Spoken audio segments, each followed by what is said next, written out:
ಕೆರೆಯಲ್ಲಿ ಜ್ಯೂಸ್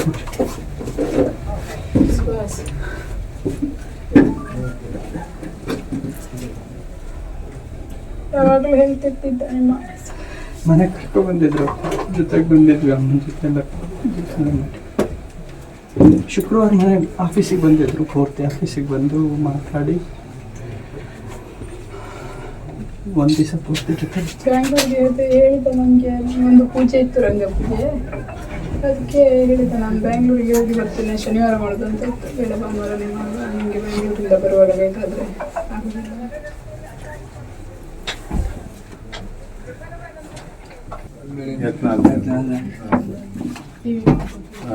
ನಮ್ಮ ಮನೆಗೆ ಒಂದು ಆಧಾರ ಸ್ತಂಭ ಆಗಿದ್ದವನು, ಇಬ್ಬರು ಗಂಡು ಮಕ್ಕಳು, ಅವನು ದೊಡ್ಡವನು. ಅವನು ಈಗಂದು ನಮ್ಮ ಮನೆಗೆ ನಮ್ಮ ಇಲ್ಲೇ ಮೇಲುಗಡೆ ಮನೆ, ನಮ್ಮದು ಚಿಕ್ಕದ ಮನೆ ಇದೆ. ಈಗ ಮನೆಗೆ ಅವನ ಆಧಾರ ಸ್ತಂಭ ಆಗಿದ್ದ. ಸ್ವಲ್ಪ ಇದರಲ್ಲಿ ಇನ್ನೂ ಜಾಗರಣೆ ಅದಕ್ಕೆ ಓಡಾಡ್ಕೊಂಡಿದ್ದ ಸ್ವಲ್ಪ ಇದೆ ಅಂತ. ಇನ್ನೊಂದು ಕೇಸು ನಿಂತು ಹಿಂದೆ ಅವನು ಹೇಳ್ತಾ ಇದ್ದದೇ ನನ್ನ ಉಸಿರು ಇರುವವರೆಗೆ ಹಿಂದುತ್ವಕ್ಕೆ ಹೋರಾಡ್ತೀನಿ ಅಂತ. ಆಮೇಲೆ ಅವನು ಹೇಳ್ತಿದ್ದ, ಯಾಕೆ ಎದುರಬೇಕು, ಏನೋ ಹುಲಿ ಅವರು, ಯಾಕೆ ಎದುರಬೇಕು, ಎಲ್ಲಕ್ಕೂ ಹೇಳಿದೆ ನಾನು, ಯಾಕೆ ಎದುರಬೇಕು ಅಂತ ಹೇಳಿ ನನಗೆ ಹೇಳ್ತಿದ್ದ. ಅಲ್ಲಿ ನಾವು ಬೆಚ್ಚಪೆಯಲ್ಲಿ ಮೊದಲು ಒಂದು ಸ್ವಲ್ಪ ಮಟನ್ ಕೆಲಸ ಆದಾಗ ನಾವು ಬಾಡಿಗೆ ಮನೆ ಇದ್ದೆವು. ಆಗ ಅಲ್ಲಿ ಸ್ವಲ್ಪ ಮುಸ್ಲಿಂ ಜಾಸ್ತಿ ಆಗಿದೆ. ಆಮೇಲೆ ನಾನು ಇನ್ನು ತಿರ್ಗಾ ರಿಲೀಸ್ ಆದಮೇಲೆ ಅಲ್ಲಿ ಇದ್ದರೆ ಇವನಿಗೆ ಕಷ್ಟ ಅಂತ ಹೇಳ್ಬಿಟ್ಟು ಅಲ್ಲಿಂದೆಲ್ಲ ಊರಿಗೆ ಶಿಫ್ಟ್ ಆದ್ವಿ ನಾವು. ಈ ಮನೆ ಇಲ್ಲಿಗೆ ಶಿಫ್ಟ್ ಆದ್ವಿ. ಅಲ್ಲಿ ಒಂದು ಸಣ್ಣ ಗುಡಿಸಲ್ ಥರ ಕಟ್ಟಿದ್ದಾರೆ, ಚಿಕ್ಕದಾಗಿ ಮನೆ ಕಟ್ಟಬೇಕಂತ ಮಾತಾಡ್ಕೊಂಡು. ಆಮೇಲೆ ಅಲ್ಲಿ ಬಾಡಿಗೆ ಮನೆ ಇದ್ದದ್ದು ಅಲ್ಲಿ ಬಿಟ್ಟು ಇಲ್ಲಿ ಊರಿಗೆ ಬಂದೆ. ನಾನು ಊರಲ್ಲಿದ್ದೆ.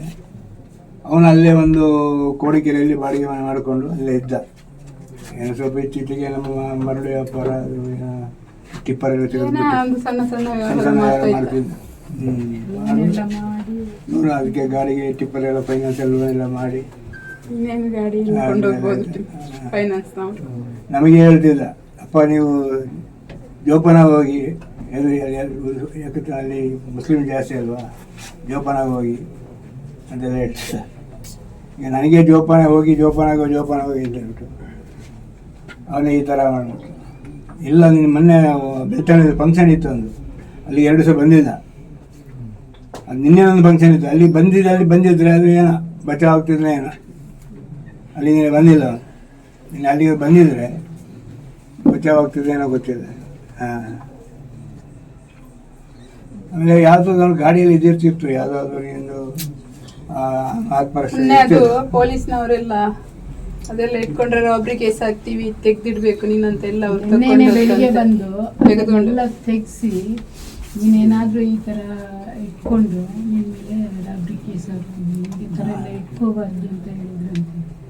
ಸಂಜೆಗೆ ಹೀಗಾಗಿದೆ. ವೆಪನ್ಸ್ ಕೇಸ್ ಮಾಡಿ ಒಳಗೆ ಕಳಿಸಿದ್ರು ತೊಂದರೆ ಇಲ್ಲ, ಅವ್ರು ಒಳಗೆ ಕಳಿಸ್ಲಿಲ್ಲ. ವೆಪನ್ಸ್ ಕೇಸ್ ಮಾಡಿ ಒಳಗೆ ಕಳಿಸ್ಲಿಲ್ಲ, ವೆಪನ್ಸ್ ವಾಪಸ್ ಕೊಟ್ಟು ಮನೇಲಿ ಎತ್ತಿಡು ಅಂತ ಹೇಳಿ ಕಳಿಸ್ತಾರೆ ಪೊಲೀಸ್ನವ್ರು. ಅಂದ್ರೆ ಹೇಗೆ ಅಂದ್ರೆ ಅವನು ಆಚೆನೇ ಇರಬೇಕು, ಆದ್ರೂ ವೆಪನ್ಸ್ ಇರಬಾರ್ದು. ಅವರಿಗೆ ಸಿಕ್ಕಿತ್ತಲ್ಲ ವೆಪನ್ಸ್, ರಾಬ್ರಿ ಕೇಸ್ ಹಾಕ್ತೀವಿ ಅನ್ನೋದ್ರ ಬದಲು ಹಾಕಿ ಒಳಗೆ ಕಳಿಸಿದ್ರು ಆಗೋಗ್ತಿತ್ತು. ಅವ್ನು ಜೈಲಲ್ಲಿ ಇರ್ತಿತ್ತು, ಒಂದು ತಿಂಗಳಲ್ಲಿ ಆಚೆ ಬರ್ತಿತ್ತು. ಹಾಗೆ ಅವ್ರಿಗೆ ಉದ್ದೇಶ ಇದ್ದಿದ್ದೆ ಅವರು ವಿತೌಟ್ ವೆಪನ್ಸ್ ಕೊಟ್ಟಿರ್ಲೂಬಹುದು ಇವರಿಗೆ, ನಾವು ಎತ್ತಿಟ್ಟಿದ್ದೇವೆ ಅಂತ ಗಾಡಿಯಲ್ಲಿ ಏನಿಲ್ಲ ಅಂತ.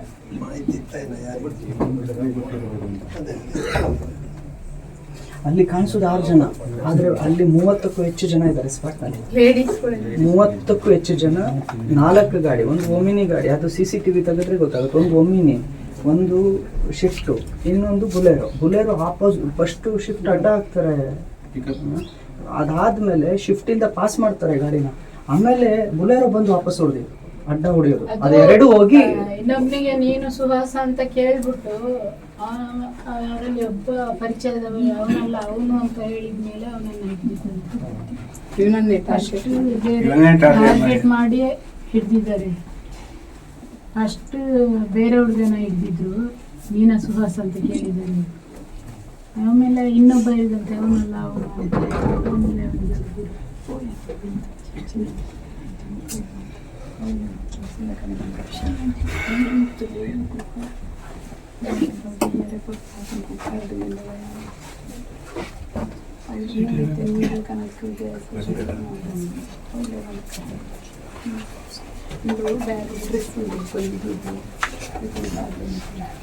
ಇದೆಲ್ಲ ನೋಡ್ಕೊತಾ ಇದ್ದ ಅವನೇ ಹುಡುಗ.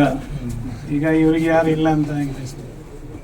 ಎಲ್ಲ ಇವರನ್ನು ಕರ್ಕೊಂಡು ಹೋಗಿ ಇದೆಲ್ಲ ತೋರಿಸಿ ಇದು ಮಾಡಿಸಿ ಎಲ್ಲ ಇದು ಮಾಡ್ತಾ ಆಪರೇಷನ್ ಆದಾಗ ಕರ್ಕೊಂಡು ಹೋಗಿ ಎಲ್ಲ ಅವನೇ ಮಾಡ್ತಿದ್ದಾರೆ.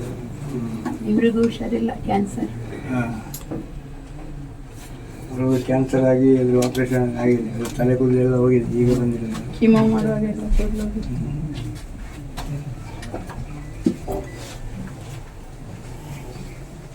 ನನಗೆ ಎರಡು ಗಂಡು ಮಕ್ಕಳು, ಇನ್ನೊಬ್ಬ ಚಿಕ್ಕವನು ಇಲ್ಲಿದ್ದಾನೆ.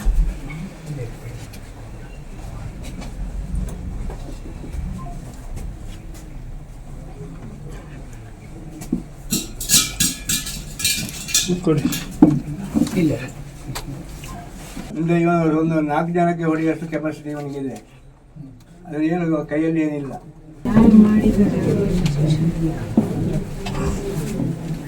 ಹಾಗೇನೆ ನರಳಿ ನನ್ನ ಮಗನ ಹೆಂಗೆ ಸಾಯಿಸಿದ್ರು, ಬೇರೆ ಸಾಯಿಸಿದ್ರು ಅವರು.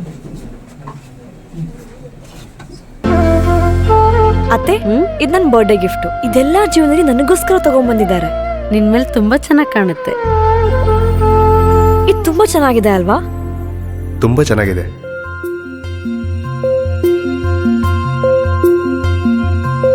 It will look really good on you. Amma? Huh? Mother is always son's first love.